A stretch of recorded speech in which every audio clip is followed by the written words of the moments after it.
Bueno, después de este impasse que tuvimos, que sirvió para ir completando papeles y demás, vamos a dar comienzo a la actividad. La idea un poco de esta apertura era que las autoridades dieran, si se quiere, un comienzo a esta actividad que el Ministerio está organizando con los médicos que han asumido los nuevos cargos de alta dedicación, donde sobre todo la idea nuestra desde el Ministerio para el día de hoy es sobre todo escuchar, ¿sí? Es ver esos cargos que uno espera que tengan un gran impacto sobre la salud de la población, bueno, cómo se han ido desarrollando y cómo los actores que están en el terreno ven los cambios que hemos impulsado desde las políticas sanitarias. Entonces, bueno, sobre todo desearles una buena jornada de trabajo y reafirmar que la idea de hoy es principalmente escucharlos a ustedes y ver cuál es la opinión que a ustedes les genera estos nuevos cargos. No sé quién. Julio. Gracias. Bueno, buenos días. Yo coincido justamente con lo que acaba de decir Gabriela, en el sentido que lo más importante acá es poder comenzar a escuchar a los protagonistas de lo que, por lo menos desde el sindicato médico y también de quienes de alguna manera regulan nuestro sistema sanitario, es y va a ser seguramente un cambio no solo cuantitativo sino cualitativo de lo que es la atención de los pacientes y fundamentalmente de nuestro formato y nuestro pensamiento de cómo poder ejercer la profesión. Uno a veces, como vive el tiempo de cambio, no logra de alguna manera dimensionar qué es lo que está pasando realmente y qué tan importantes son las transformaciones que se están dando. Pero para cualquiera de nosotros, con cualquier médico, cualquier personal que esté en el rango etario de nosotros, se habrá cansado de escuchar a lo largo de todos nuestros estudios y luego de habernos recibido cosas como, bueno, qué bueno sería poder concentrar mi trabajo en determinado lugar, qué bueno sería poder mejorar mi calidad de vida desde el punto de vista humano, qué bueno sería poder generar un ejercicio profesional con una realidad que genera una desaparición del multiempleo que permanentemente escuchábamos de nuestros mayores o nuestros maestros. Y así podría enumerar una serie de enunciados que vivimos, sufrimos en parte también porque eso tenía repercusión sobre otras áreas de nuestra formación y que todavía seguimos escuchando en una gran cantidad de profesionales que no han todavía tenido la oportunidad de ingresar a este tipo de diseño del ejercicio profesional. Entonces, eso tiene un valor importantísimo porque es realmente un cambio puesto en práctica, no es solo un enunciado, ha dejado de ser un deseo de muchas generaciones para empezar a ser una realidad para ustedes, pero sobre todo para el resto de las personas y el resto de los médicos que están pensando en su futuro, en su inserción laboral, en su futuro laboral, y ven que este tipo de cosas no son una quimera, sino que son una realidad. Y eso tiene un valor importantísimo, porque las cosas, cuando se tornan reales, cuando la gente puede observar que realmente se están poniendo en práctica, tienen justamente el valor de poder demostrar que es posible. Y yo diría que además no es solo una concentración de horas, esto es mucho más. Esto nosotros todos los denominamos cargos de alta dedicación y no podemos restringir esa alta dedicación únicamente a que son muchas horas que trabajamos en un solo lugar, sino que nos genera también la posibilidad de tener una alta profesionalidad en nuestra tarea, porque nos permite, por un lado, usar todas las capacidades o la máxima potencialidad como profesionales. Es decir, antes o en otros formatos de cargo teníamos restringidas nuestras funciones a determinado sector, no podíamos actuar a veces o mirar al paciente en un continuo, y eso restringía nuestra capacidad como profesionales de actuar en la medicina. Pero también nos genera una responsabilidad con los pacientes, pero nos permite actuar con esa responsabilidad con los pacientes, nos permite tener una fidelidad con la institución para la cual estamos trabajando, y también a la institución le permite fidelizarse con el profesional, que es una simbiosis o una sinergia que tampoco se daba. Es decir, va a ser muy interesante ver cómo las instituciones van a seguir apostando por apoyar a los médicos que opten por este tipo de desarrollo de ejercicio profesional, y vamos a ver seguramente en los próximos años cómo esas instituciones favorecen que también desarrollemos, y lo decía, ese profesionalismo y esa profesión a través de esa fidelidad, promoviendo que los médicos que opten por este tipo de cargos, mejoren sus conocimientos, actualicen sus conocimientos, y que esas instituciones participen de la financiación y el espacio para que nosotros como médicos también tengamos esa posibilidad. Y eso en otro contexto no era ni posible para nosotros, y hasta era entendible para la institución, que tenía un médico que quizás estaba un par de horas a la semana, y era hasta entendible que no depositara su confianza o que no apostara por ese médico. Y todo eso realmente está cambiando, ustedes lo podrán ver individualmente. Nosotros a veces cuando tenemos las discusiones o los encuentros con las instituciones y con las autoridades ministeriales o con quienes han trabajado mucho para desarrollar esto a nivel ministerial y a nivel de las organizaciones profesionales, y realmente uno siente que todo esto que estamos diciendo se está visualizando por parte de todos los actores. Y son parte de ese cambio que, por supuesto, podrá tener algunas situaciones de dificultad, como todo lo que comienza a transformarse, que podrá tener seguramente también algunos que quieran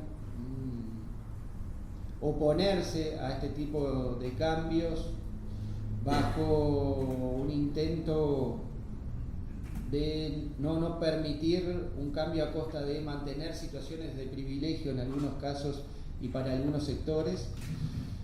Pero nosotros como médicos no podemos negarnos a agregarle valor a nuestro proceso asistencial, no podemos negarnos a agregar calidad al valor asistencial, y si hay algo que le agrega valor y que le agrega calidad, le agrega seguridad, le agrega eficiencia y efectividad al proceso asistencial, es que un médico pueda dedicarse en forma importante a sus pacientes, a su institución y a su profesión fundamentalmente, y además no solo con deberes, sino con la posibilidad de mejorar la calidad de vida, la calidad de poder disponer de tiempos para nuestras familias, para nuestro ocio, para nuestra recreación, para todo lo que muchas veces a lo largo de la historia con nuestros colegas veíamos que estaba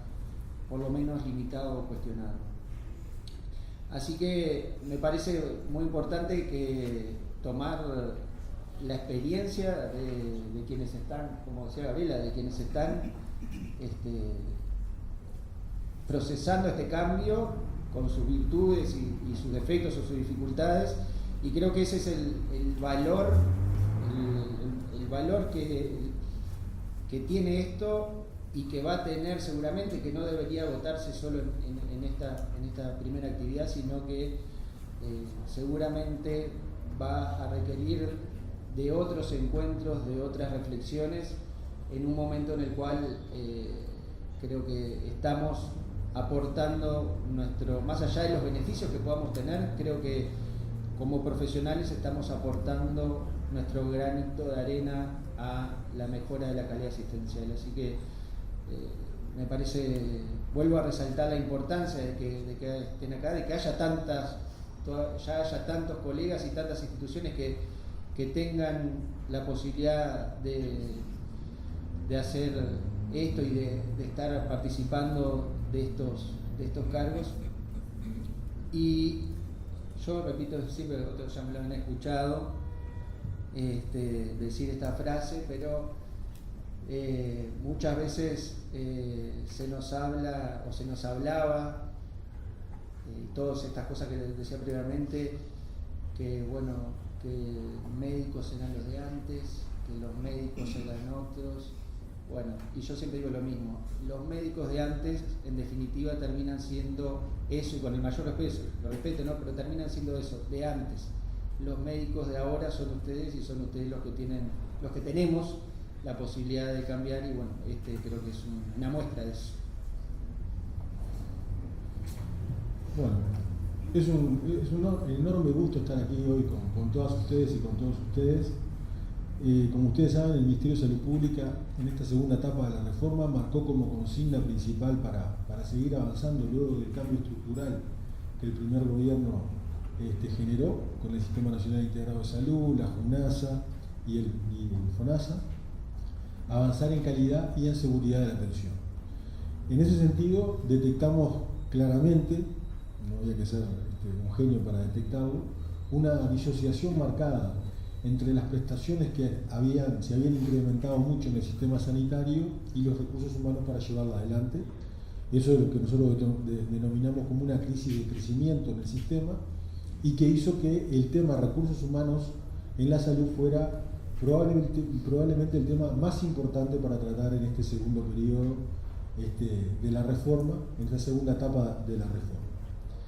Y ahí en ese aspecto generamos lo que le dimos en llamar la Estrategia Nacional de Recursos Humanos en el Sistema Nacional Integrado de Salud, desde el Ministerio de Salud Pública, liderada por la División de Recursos Humanos, que trabaja en el marco de la DIGESNIS, y tuvimos como aliado fundamental al Sindicato Médico y también a la Federación Médica para construir esta estrategia.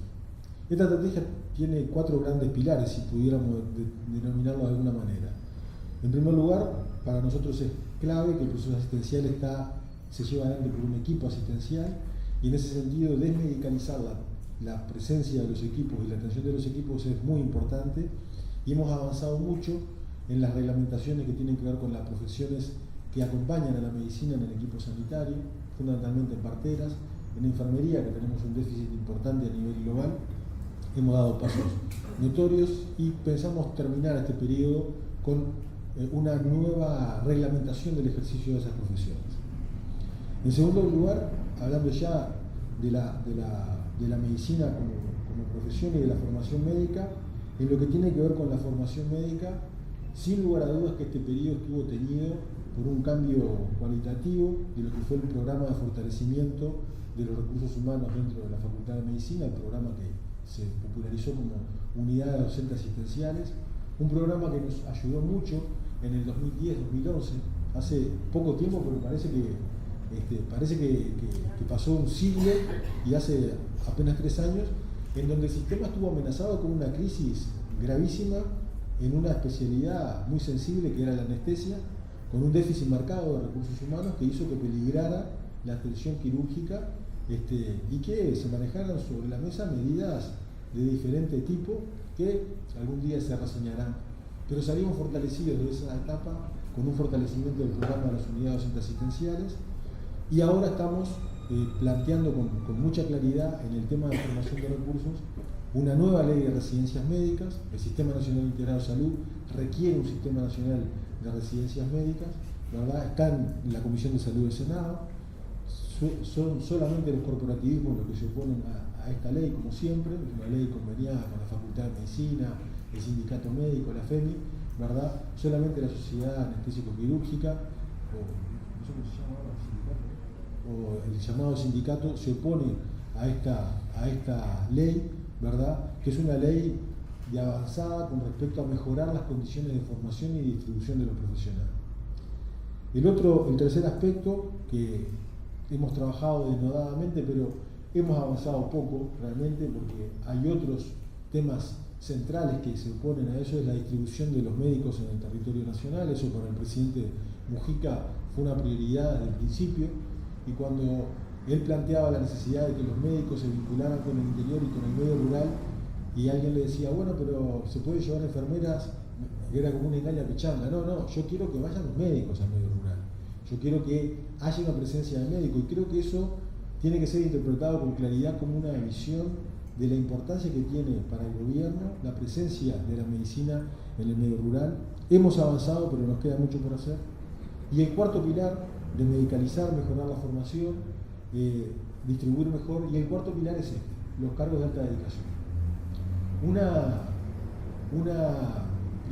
esperanza tan añorada como el tiempo que llevamos dándole vueltas a los temas de la salud. Venimos hablando de esto desde el sindicato médico, de la FEMI, hace 20, 30 años, ¿verdad? Yo cuando empecé mi tarea gremial en la EM, ya se hablaba de esto, y era como una cuestión, Julio decía una quimera, era una cosa, ¿de qué me estás hablando? ¿No? Como una locura, matrizada a fuego en la crisis del 2000, en el cual, quien más, quien menos, los que ya estamos arriba de los 40, se nos cerraron 1, 2 o 3 fuentes de trabajo como en un juego de dominó, ¿verdad? O sea que veníamos de una situación en la cual esto estaba planteado desde la visión progresista de la salud desde hace 30 años. Tuvimos hace 14 años una situación crítica con una inusitada pérdida de fuentes laborales propia de una gestión absolutamente equivocada del sistema sanitario, que tendió a pensar de que por las leyes del mercado se podría regular, y el resultado fue que estuvo a la vista. Y hoy, ¿verdad?, estamos con esta realidad que de hace un año ya tenemos esto instaurado a nivel nacional, y ustedes son los que forman parte de la avanzada, yo diría la vanguardia de que nos va marcando para dónde seguir. Y ese es el fundamento de esta reunión, escuchar qué es lo que ustedes están viviendo, cómo la están viendo, cuáles son sus sugerencias para profundizar este camino, que para nosotros es un camino que no tiene vuelta atrás, ¿verdad? Nosotros creemos que las virtudes de los cargos de alta dedicación sería llover sobre mojado, luego que habló Julio, y luego de lo que hemos hablado tanto tiempo, poder vertirlas acá. No vamos a perder tiempo en eso. Sí voy a hacer el ejercicio dialéctico por la contraria. ¿A quién no le sirven los cargos de alta dedicación? ¿Quiénes grupalmente se pueden oponer a los cargos de alta dedicación?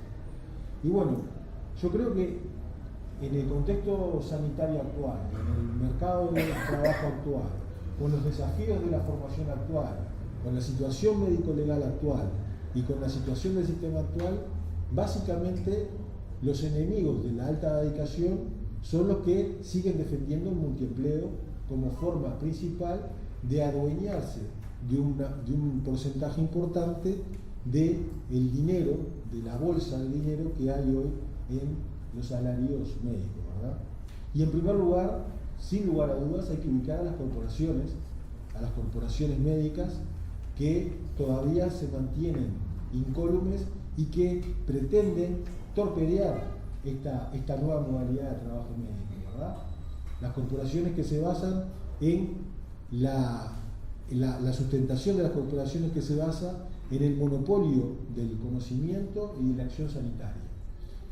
Hace 20 años atrás, cuando se creó por primera vez la agrupación anestésico-quirúrgica, no había empacho en decir que el objetivo era, y yo creo, tengo la posibilidad de mantener la hipótesis de que sigue siendo, formar un grupo privado de profesionales y vender servicios al sistema o a las instituciones, regulando así los precios y la atención. Eso quiero transmitirles que está absolutamente en las antípodas de lo que el Sistema Nacional Integrado de Salud, por ley, tiene como objetivo.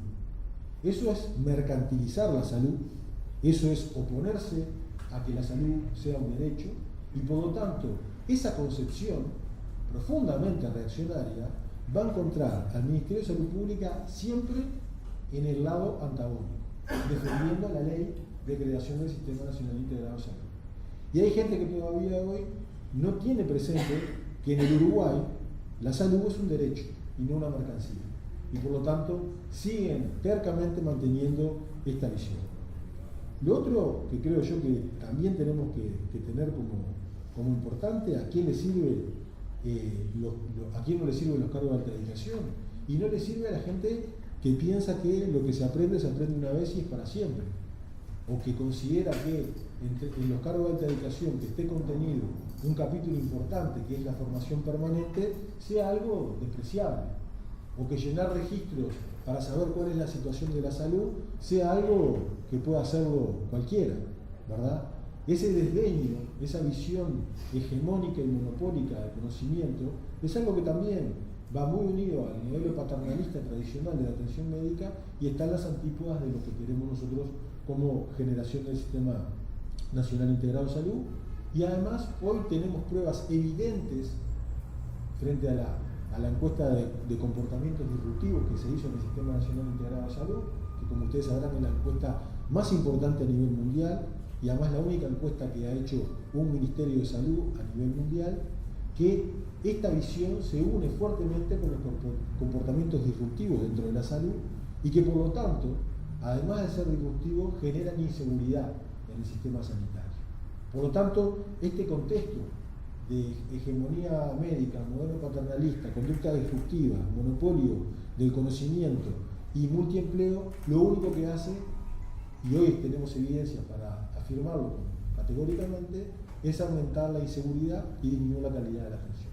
Por lo tanto, creemos que trabajar en la otra dirección es la obligación principal del Ministerio en este tema tan sensible como es los recursos humanos del sistema, ¿verdad? Y en ese sentido, remarcamos una vez más que hemos tenido como aliados en este trabajo, en otros temas capaz que no, nos peleamos un poco, pero como aliados en este caso, como no podía ser de otra manera, el Sindicato Médico de Uruguay y también a la FEMI, ¿verdad? Que desde el principio de la historia, diríamos nosotros, desde antes de la dictadura, ya planteaba el rumbo estratégico del sistema y ya se esbozaba lo que hoy es una realidad en nuestro país, que son los cargos de alta dedicación. Nosotros creemos, como les dije, que los cargos de alta dedicación llegaron para quedarse, que tenemos que tener cada vez más y mejores cargos de alta dedicación. Sus beneficios son, de alguna manera, insustituibles para mejorar la calidad, para mejorar la seguridad, para mejorar la gestión sanitaria y la gestión clínica de los equipos, el gobierno clínico de los equipos, que cada vez más se puedan involucrar también en la gestión, además de la asistencia, y eso se logra cuando hay una fuerte fidelización, como decía Julio, del médico con la institución, y no tiene que andar saltando de un lado para el otro. Lo que tenemos es una oportunidad entre manos, queridos colegas. Tenemos una oportunidad que, como toda oportunidad, conlleva sus amenazas, ¿verdad? Y conlleva sus fortalezas, ¿verdad? Y que tiene sus riesgos.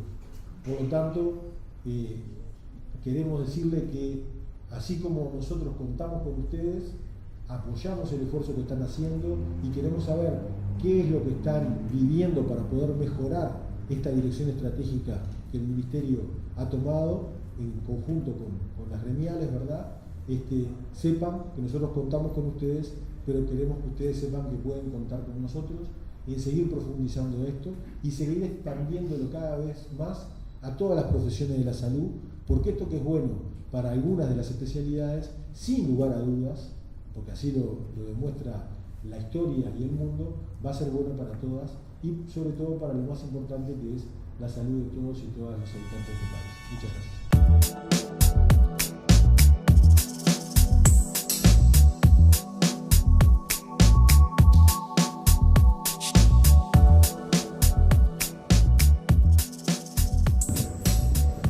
Bueno, entramos entonces en la última etapa de esta actividad, En esta instancia lo que vamos a hacer es brevemente referir un apretado resumen de lo que se habló en los 4 grupos, de acuerdo a lo que vimos los coordinadores, y abrir un espacio para recibir propuestas de parte de ustedes con miras, digamos, a este proceso y particularmente a la 9ª convención. Entonces, se habían hecho unas preguntas simplemente como un ordenamiento de la discusión en los distintos grupos, aunque afortunadamente se trabajó con bastante agenda abierta, en el sentido que se fue discutiendo de acuerdo a cómo iban surgiendo, pero eso no dejó de hacer que realmente hubiera un acuerdo o un común agenda en cada grupo. Pensamos que lo más importante a destacar es, y lo primero es que hubo un acuerdo general tanto en la concepción de estos cargos como en el diseño. Esto es muy importante, estaba preguntado así, y la totalidad de los presentes entendieron bien esto como un camino muy importante al cambio del modelo de atención, que así fueron creados, y aunque pueda parecer algo obvio, pero no lo es porque fue expresado de manera directa. Así que, en primer lugar, todos estuvimos de acuerdo en que estos cargos apuntan entonces a fortalecer el cambio del modelo de atención, en el entendido que se aplique tal cual como están diseñados, y de aquí, como veremos después, surgen algunos de los problemas. Esto, a pesar de que el tiempo es relativamente breve, el tiempo mayor de ejercicio de estos cargos ha sido 1 año, y en algunos casos menos tiempo, pero a pesar del tiempo relativamente breve, hay acuerdo en que esto ha mejorado, por un lado, la calidad de la asistencia, por el propio diseño de los cargos, pero también la calidad de vida de los médicos que lo están ejerciendo. Todos se sienten mejor trabajando de esta manera que como se estaba trabajando antes. Si bien es cierto que en algunos casos se accedió por una mejora en lo salarial, eso estaba asociado también a la clara conciencia que había una mejora en la forma de trabajo. Entonces, con respecto a los aspectos positivos, que fueron bastante unánimes y que me parece que son muy importantes en cuanto reafirman la concepción de estos cargos, después, simplemente a modo de punteo, cuáles eran los problemas que se visualizaron de la implementación, que es la otra parte. Se diseña de determinada manera, bueno, a ver qué pasa cuando se van aplicando. Y simplemente, como una descripción sin ningún orden, simplemente, como decía, un punteo de los temas que surgieron.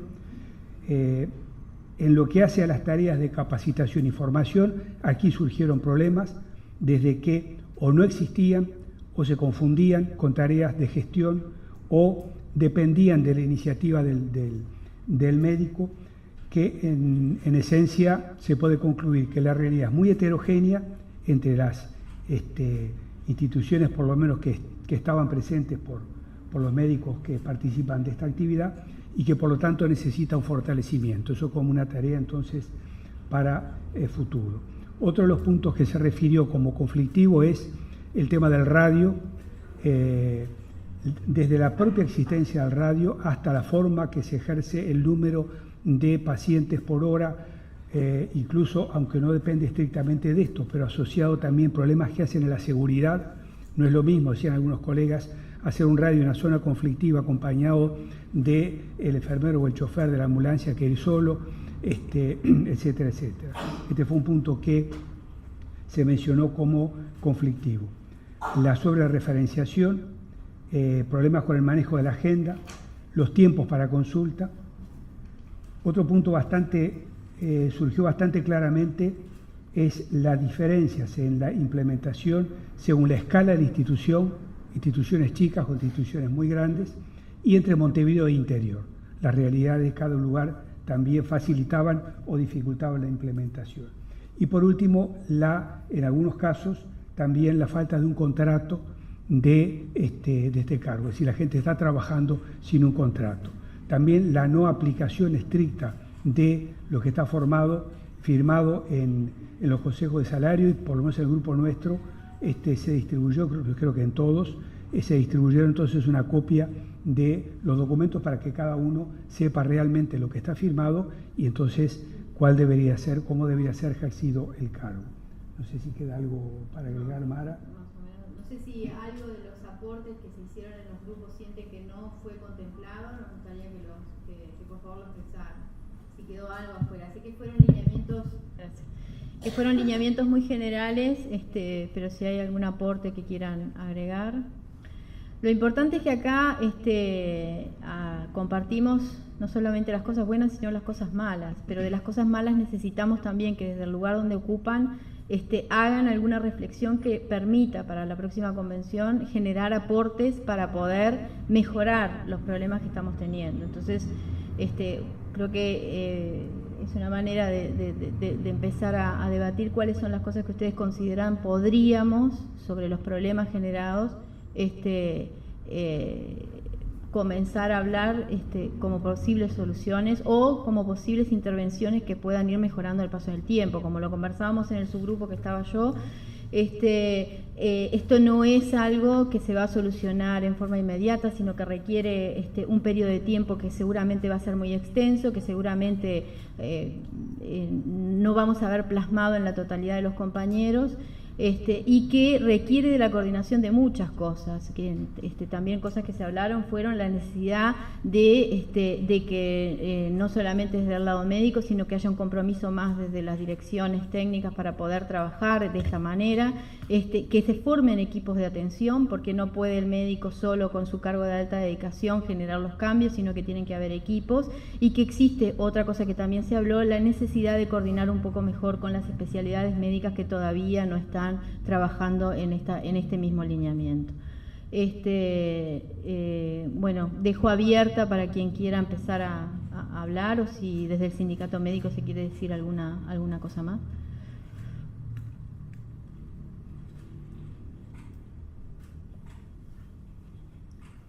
La idea no es repetir, digamos, las reuniones anteriores en el sentido de repasar todos los problemas que fueron mencionados, sino, como decía Mara, propuestas, una vez identificados los problemas, propuestas o caminos por lo menos o líneas de encare de las dificultades para ser consideradas posteriormente.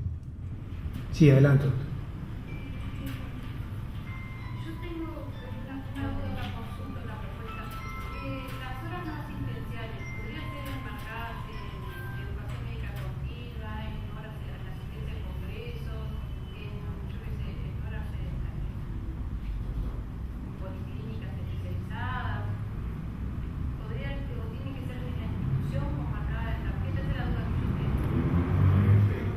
El problema con la educación médica continua que es una actividad muy específica que tiene unas características que tienen que ser cumplidas en cuanto a la descripción, porque genera créditos, ¿verdad? Si entendemos educación médica continua estrictamente como tal, no es lo que se plantea en el cargo, son actividades de actualización del conocimiento, ¿verdad? Que eso la institución y los médicos tienen que encontrar los caminos para que eso se cumpla.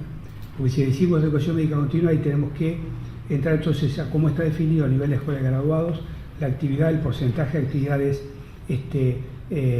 interactivas, los créditos que genera. Es decir, es un mecanismo bien distinto y que no se integra en esto porque son cosas diferentes, ¿verdad? Una cosa, además, ya tenemos, independientemente del cargo, 10 días al año para asistir a cursos. Eso no se nos tira ni nada. Entonces, además de en esos 10 días es que vamos a hacer la actividad. Yo quería hacer una aclaración, digo, para ordenar un poco la discusión que nosotros le planteamos en nuestro grupo. Nosotros ahora al final les vamos a dar los correos electrónicos a los que referenciarse, sobre todo por las dudas operativas, de decir, bueno, tal cosa que me ofrecieron a mí, esto cumple o no cumple con el acuerdo que está firmado, si todas esas dudas más puntuales, si quieren, nosotros al final les damos los correos del Ministerio y del Sindicato Médico para referenciar las consultas, que cada uno tenga puntuales, y ahora que ustedes están llevando los acuerdos, sobre todo porque nos parece importante, más allá del seguimiento que nosotros desde el Ministerio podemos hacer en este momento, que todos vayan haciendo un contralor de esto, sí, porque ahora nosotros podemos ver el caso a caso y revisar los contratos como lo estamos haciendo, pero porque son 80, ¿sí? Cuando sean 500 no vamos a poder dar 500 contratos, entonces es importante que ustedes identifiquen los problemas y nos hagan las consultas para evacuarlas o trasladarla a la información que en los casos que sea necesario, ¿sí? Entonces después al final les pasamos los correos electrónicos nuestros y el sindicato médico y ustedes trasladan. Sí, incluso con el planteo de la compañera que planteó el tema de la educación continua. Nosotros del sindicato hemos planteado al grupo de médicos femenino hacer una consulta, que aquellos espacios que no están reglamentados, por decirlo de alguna manera, y surge iniciativa de los propios médicos de cómo hacer actividad esas horas que vengan, lo trabajamos juntos y después lo vamos a contratar con las empresas en conjunto con el ministerio para dejar algo establecido para esa institución, pues se puede hablar con la escuela de graduados, en fin. Digo, que todas aquellas iniciativas que surjan de los propios médicos vengan, lo conversamos, lo armamos y lo planteamos directamente a la empresa. Como con esto, como con otras cosas que lógicamente queda abierto, digamos, porque bueno, taxativo el acuerdo. Y lo mismo, vamos a dejar correo electrónico para que nos puedan mandar todas las dudas y nos contamos todas las ustedes que entienden. Sí, adelante.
Sí, yo creo muy importante, ¿terminaste?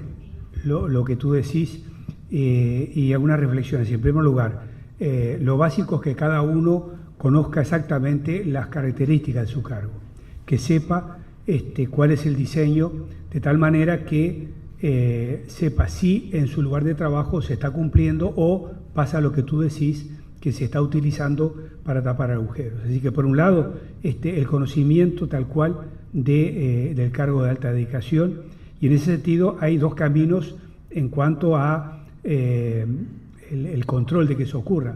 El propio interesado, el ministerio en su posición, que tiene limitaciones, el sindicato médico, el gremio médico también desde el suyo. Es clave que esto se cumpla, porque si no, como tú decís, esto no va al camino que está diseñado.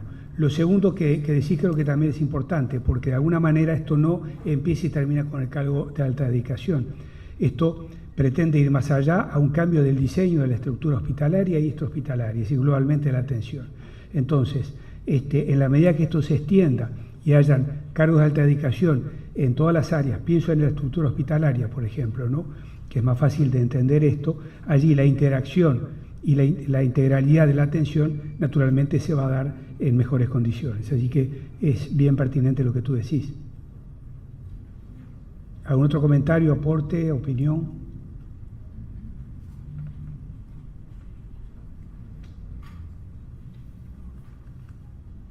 Un punto que creo que es importante que quede claro, aprovechando que nadie habla, es el de las tareas, digamos, de capacitación. Es claro que la educación médica, vamos a llamar educación médica continua, que eso es algo específico, en términos muy generales, hacia la calidad de la asistencia. Y esto está pensado de esa manera, no es reproducir pequeñas cátedras en cada hospital, no es trasladar la estructura académica a los hospitales, sino incorporar un elemento básico en la calidad de la asistencia, que es la actualización del recurso humano que trabaja en salud. Hay que verlo de esa manera y no más allá de eso. No pretende ir más allá, no debe ir más allá de eso. Entonces, creo que ahí es una interacción entre la institución, que probablemente no tenga la iniciativa, quizás no porque no tenga interés, sino porque no sabe cómo hacerlo, porque es algo que está fuera de lo que ha hecho tradicionalmente, y los propios médicos, en buscar mecanismos en los cuales, y bueno, ahí se abre un abanico variado, desde lo más básico y fácil de pensar, como reuniones de tipo Ateneo, de discusión de pacientes, espacios de capacitación a través de accesos de la institución a revistas o fuentes, digamos, de información. Creo que en eso hay que tener cierta creatividad, pero verlo de esa manera, no es reproducir en el hospital una estructura académica, sino tener un espacio de capacitación que va desde las horas que tengo para estar estudiando hasta formas colectivas de mantener el conocimiento, ateneos conjuntos, en lo que tú referías de la integración con otras especialidades, etcétera, etcétera. Pero eso es un elemento básico que no debe ser llenado, como algún ejemplo surgió en el grupo nuestro, por tareas de gestión. Ahí cabe también la investigación clínica, ¿verdad? Es decir, que eso también hace a la calidad de asistencia, saber qué pasa con mis pacientes, independientemente que lo conciba como un trabajo para publicar o no, no importa, saber qué pasa con mis pacientes, hacer análisis retrospectivo de lo que está pasando y ver cuál es la realidad de cada lugar, con las medidas con los estudios que se piden, con las medidas de tratamiento que se toman, etcétera, etcétera. Y no sé si es eso lo que esperan que ahora planteemos también, ¿tá? En concreto, por ejemplo, con los domicilios y los números de domicilios por hora. Eso que podemos plantear acá ahora como un planteo y ver qué nos parece. Porque sí, según lo que surgía, se hablaba de 1 a 3 domicilios por hora. Lo que vimos es que eso en los 3 domicilios por hora no era viable. Así por lo menos coincidimos en mi grupo, no sé los demás, los coordinadores sabrán. 3 domicilios por hora no son posibles. 2 domicilios por hora, en mi caso es lo que estamos tratando de hacer, no llegamos a cumplir, o sea, nos pasamos de la carga horaria que correspondería al cargo. Mi planteo sería, un planteo es a considerar, ¿no? Un domicilio hora. ¿Es posible plantearlo? Porque tenemos, por un problema de distancias, por un problema de logística, bueno, es eso lo que nos llevó a ver que en mi cargo, que por ejemplo es de 8 horas, lo estamos haciendo en 10. Pero lo que no es ni la parte asistencial en policlínica, por ejemplo, yo soy medicina general, ni la parte estudio, ni que todo eso lo venimos cumpliendo muy bien. Cuando llegamos a los domicilios, realmente nos vamos de hora, ¿sí? Y dejamos a veces necesidades básicas. por correr tras el cumplir con el horario para haber cumplido más o menos dentro de lo que se nos está pagando. 8 y nos vamos a 9, a 10, he llegado a 11 horas por día. Entonces, yo no lo digo solo en lo personal, me pareció que en el grupo también se vivía. Mi planteo, por ejemplo, sería, ¿se puede plantar el domicilio por hora?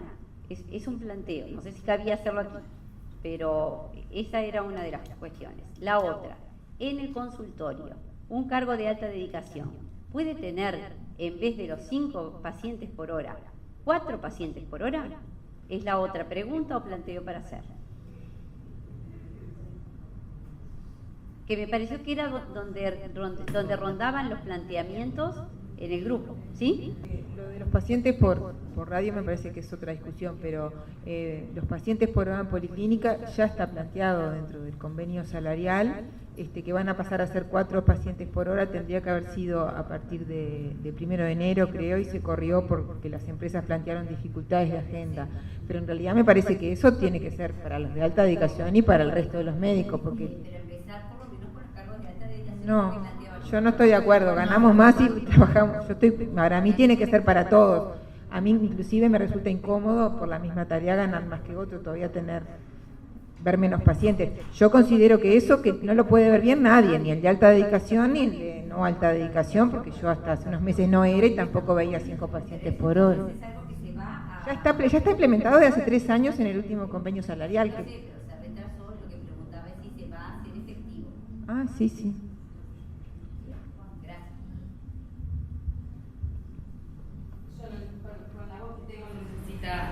Micrófono.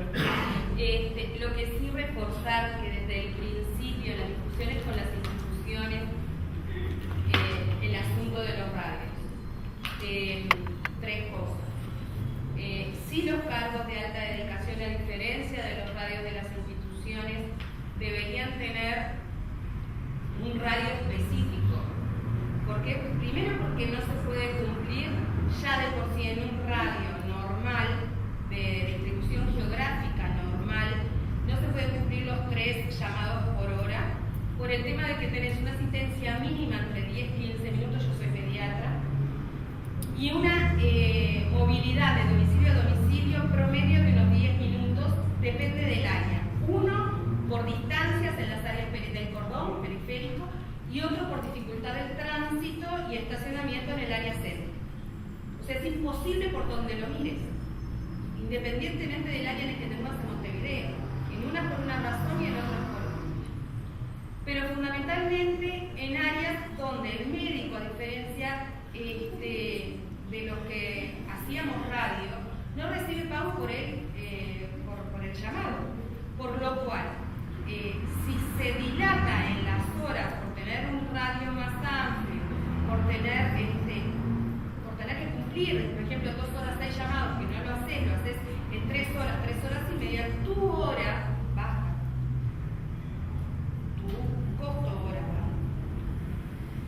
Porque ellos no te dicen, te pasamos tantos llamados en 2 horas y si no salen en esas 2 horas que tú trabajas, no.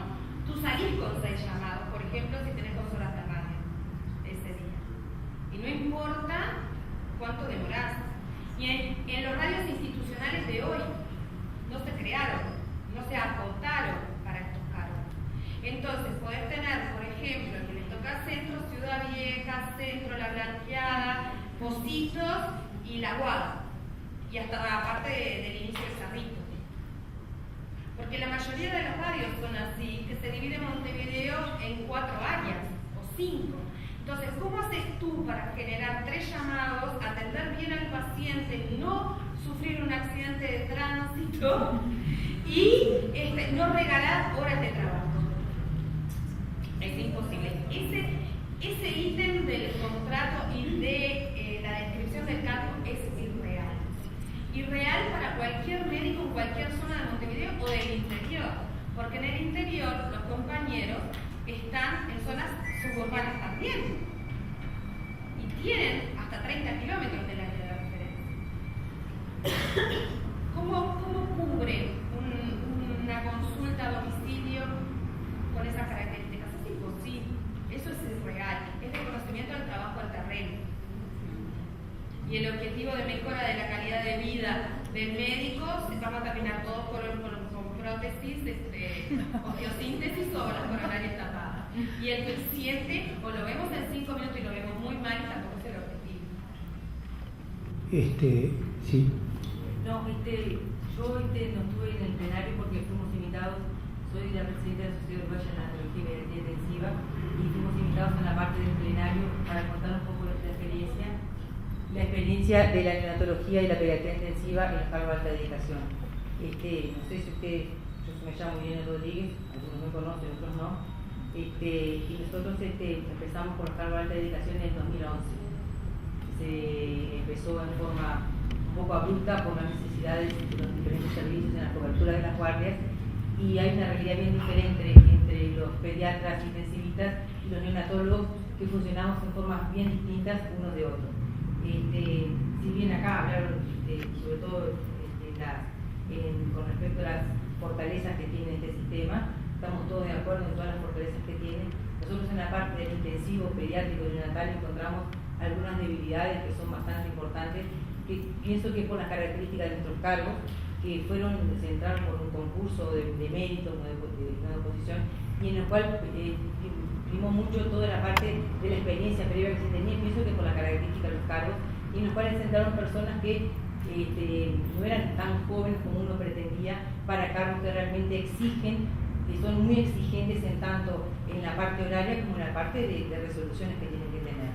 Entonces en eso es una debilidad que creemos que tiene que irse mejorando, y en el convenio que se firmó el año pasado, en el 2013, en el cual estuvo Mara y estuvo el CMU, nosotros hicimos algunos planteos de los diferentes tipos de cargo de alta dedicación, que son los matutinos, los vespertinos y los mixtos, para que en las partes de la tarde, que no sean los que tienen la parte pesada de la asistencia, los cargos fueran de gente mucho más joven, porque en realidad se necesita más disponibilidad, más tiempo, y que de repente la gente más mayor no tiene la perspectiva que puede tener una persona joven. A los que hace más tiempo que trabajamos nos cuesta mucho largar el resto de los trabajos, porque tenemos un poco de miedo frente a la inseguridad laboral. Y los cargos de alta dedicación han demostrado que son bastante seguros, o sea que está bien apuntar a la carga del trabajo único, y que la gente que lleva más tiempo en la carrera le ha costado muchísimo hacer todo eso, y sigue con esa locura de los cargos. Esa es una de las debilidades. La otra debilidad que encontramos, y que se lo dijimos a Mara en el momento, es que no hay una salida para el cargo de alta dedicación. A medida que va pasando el tiempo, la gente va envejeciendo, pretende ir dejando, sobre todo lo que hacen, lo que es con sistemas de guardia que tienen nocturnidad, fin de semana, es cómo se puede ir sacando el horario sin que se caiga el sueldo, porque una cosa es que uno vive con un sueldo, y después cuando uno se va haciendo mayor, al dejar, si uno va dejando horas, va perdiendo capacidad, va perdiendo la capacidad de su sueldo. Entonces es un punto que creo que está para tratar y para rever y para ver cómo podemos ir viendo cómo son las salidas de los cargos de alta dedicación a medida que va pasando el tiempo. Porque ahora hay gente muy joven, la gente va a ir envejeciendo y no va a poder seguir haciendo, yo los escucho a ellos, seguir haciendo toda esa cantidad de llamados, toda esa cantidad de gente que tiene que seguir viendo esa locura, que más allá de que uno pretende el monoempleo, son 40, 48 horas semanales, que no es poca cosa, viendo pacientes en un lado para el otro. Entonces, bueno, eso es un punto que nosotros creemos que es súper importante y que no se puede dejar de lado, es la salida de los cargos de alta dedicación. Con respecto a la medicina intensiva y la neonatología, nosotros consideramos que el cargo de alta dedicación no puede suplir al coordinador, que el coordinador es otra figura totalmente diferente, y sabemos que en la parte de la medicina intensiva de adultos se está como queriendo eliminar la figura del coordinador. Nosotros en eso consideramos que son dos cosas bien diferentes, que el cargo de alta dedicación no es un sustituto del coordinador ni un sustituto del jefe de servicio, tiene otra tarea bien diferente y bien importante, y que no se puede mezclar, son dos cosas que se complementan y no son una en lugar de la otra. Y bueno, en la parte de la otra dije que estamos todos de acuerdo con eso, y creo que esos puntos en nuestra especialidad son muy importantes y creo que no se pueden dejar de lado. Yo acá no veo a nadie que yo conozca que haga lo mismo que hacemos nosotros, y bueno, queremos dejar un poco nuestra semilla para seguir hablando sobre este tema que consideramos que no es poca cosa, ¿no? Que es la salida del cargo de alta dedicación. porque acá veo que son toda gente más joven que lo que somos, lo que trabajamos en la neonatología, y en algún momento van a ser mayores y van a tener que salir, no sabemos cómo vamos a hacerlo eso. Gracias. Gabriela. Sí, solo una aclaración, creo que de la mayoría de las cosas que ella planteaba, los que están en la mesa tienen capacidad para responder aquello. Solo una aclaración vinculado a la salida de estos cargos. En el caso de todos los cargos de alta dedicación, no solo de medicina intensiva, de pediatría mental, sino también de pediatría, medicina general y demás, está planteado en la agenda de discusión lo que se ha denominado cargos de avance, que es un poco cuál es la carrera, si se quiere, cuál es el horizonte temporal de estos cargos en el mediano plazo. Algo que además reconozcamos que al lado actual no tiene, porque le faltan los cargos de alta dedicación y sin duda le falta al laudo actual, que en realidad la salida, por ejemplo, en medicina intensiva es, con suerte, jubilarse sin titular en alguna institución, haciendo 4 guardias en 4 instituciones distintas. Le falta la discusión de los cargos de alta dedicación, también porque es una debilidad que el propio laudo anterior y el laudo de la década del 60 tiene, ¿sí? No tiene la perspectiva de mediano plazo de los cargos, ¿sí? Pero eso está planteado en la agenda, solo para que lo tengan claro. Lo que pasa es que todos los procesos de discusión de un laudo tan complejo y de un cambio tan radical sin duda son lentos y todos los plazos se siguen corriendo, pero no quiere decir que los temas se bajen de la agenda. En realidad se posterga, pero está pensado, creo que seguramente este año entre dentro, no sé, acá hay gente que está en la mesa de negociación, seguramente este año entre dentro de la discusión. Esa como aclaración. Y en el caso, por ejemplo, de nuestro grupo, en realidad había una neonatóloga, ¿no?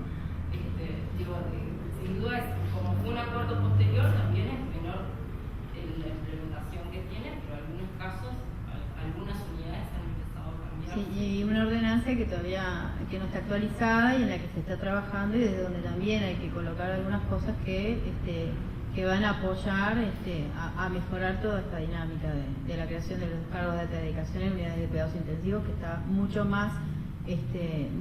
menos avanzada de lo que están los cargos de los médicos de alta, que también están empezando, pero sí están en otro paso que no es el de los del CTI. Sí, tú.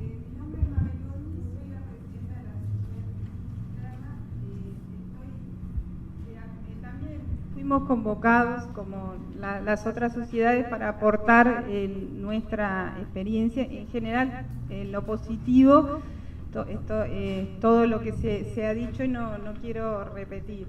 Quisiera detenerme en un punto, fundamentalmente la realidad es muy heterogénea en las distintas instituciones, por lo tanto es importante fortalecer el mecanismo de contralor, digamos, de estos cargos de supervisión, ya que se está haciendo un esfuerzo tanto del Ministerio, las instituciones y los colegas, para que esta idea, que es el germen de un cambio importante en el modelo de atención, dentro de otras medidas, no caiga, como dice Malena, en más de lo mismo. Entonces me parece que vale la pena, ya que van creciendo, son 80, crear y potenciar los mecanismos de contralor.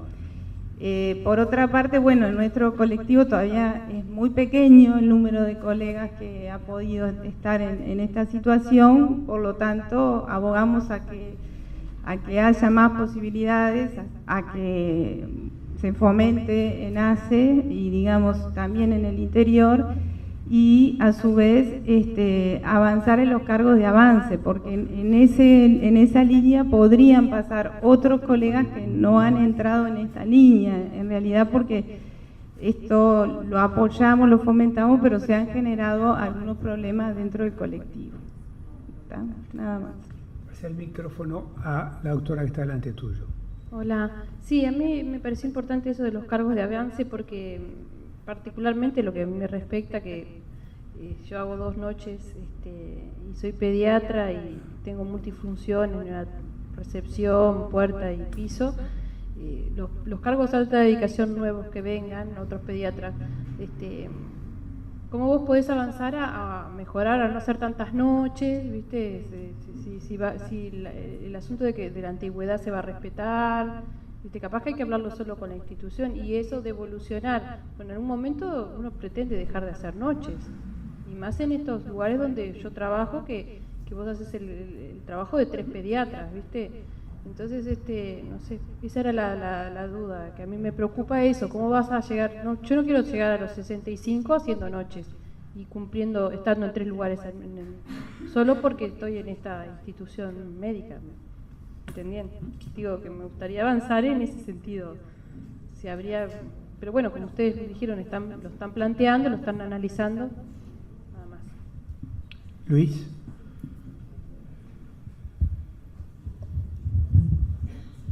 Yo quería hacer un comentario breve con respecto al tema del Contralor. A mí me parece que es una buena oportunidad para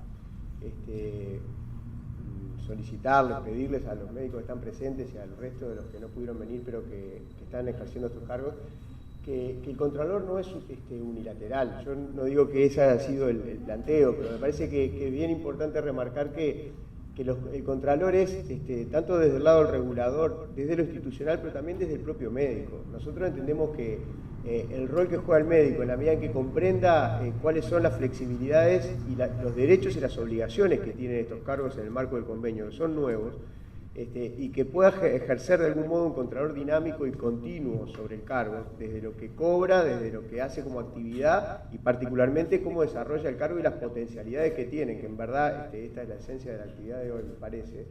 Nos va a ayudar a todos, a los que tenemos de algún modo un rol de trabajo gremial para hacer el seguimiento y mejorar las condiciones, y también le va a facilitar al regulador, porque muchas veces hay una visión desde cada lugar que es complementaria, no necesariamente se choca, y nosotros creemos que hay tradicionalmente una falta de coordinación desde la actividad que ejerce el médico en el lugar hacia el resto de las estructuras para hacer mejor ese seguimiento. Lo que digo es, si por ejemplo la estructura del cargo prevé que se puede hacer hasta un número máximo de horas de guardia, o que tiene que tener un piso mínimo de horas de policlínica, y el cargo no lo contempla integralmente, ese es un punto de partida en donde haya o no contrato.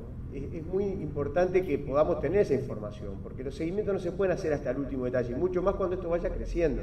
Se hará en forma aleatoria, se hará por muestreo, pero la vida de cada uno y la actividad de cada uno, de algún modo deberíamos tener información que pudiéramos supervisar. Esto no es para generar enfrentamientos, esto es para de algún modo ir marcando una trayectoria, pero que se hace no solamente desde lo colectivo, se hace también desde lo individual. Si cada uno cobra correctamente, si cada uno está dentro del marco de lo que está previsto, si cada uno cuando esto se aparta del marco nos lo comunica o comunica a quienes estamos en el contexto, incluso el diálogo con las instituciones se hace más sencillo, porque acá no es ir a amenazar o a pelearnos con las instituciones, sino construir con ellos hasta donde se pueda, y después si el conflicto se tiene que dar, se dará. Pero siempre hay un espacio de diálogo inicial que puede mejorar las condiciones. Ahora, si no nos enteramos, eso es conjunto vacío. Ahí, si no tenemos la comunicación y la información, también para nosotros es prácticamente imposible salir a buscarla al caso a caso. Por eso me parece bien interesante recoger ese planteo del Contralor